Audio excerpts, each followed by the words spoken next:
সামনেই সরস্বতী পুজো আসছে। এই যে আমি হলুদ পরে নিয়েছি, হলুদ পরে নিয়েছি। তুই কি পরছিস রে? এই শোন, এই Oh my হলুদ God. ফলুদ ব্যাগ ডেটেড এখন।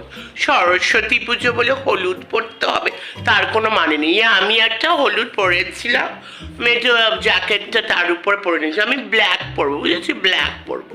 আছে কোনো ব্যাপার না। এই আমরা মিট করছি তো, সরস্বতী পুজোতে মিট করছি তো। মিট যদি করতেই হয়, শোন, একটা ডিল নিয়ে মিট হবে। এই প্রতি বছর তোর এই নাকামো চলবে না, হ্যাঁ? প্রতি বছর নাকামো চলবে না। এমনি এমনি মিট হবে না, একটা ডিল হবে, তারপর Oh মিট my হবে, God. বুঝেছিস? কি বল? শোন শোন, নাকামো ছাড়। এইবার কিন্তু সরস্বতী পুজোতে মিট করতে গেলে কিন্তু কম্বো ডিল, কম্বো ডিল।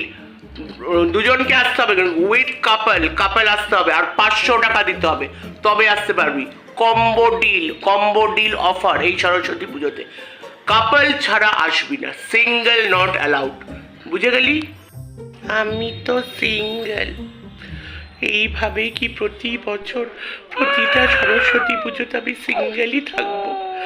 বলো, হে কপাল।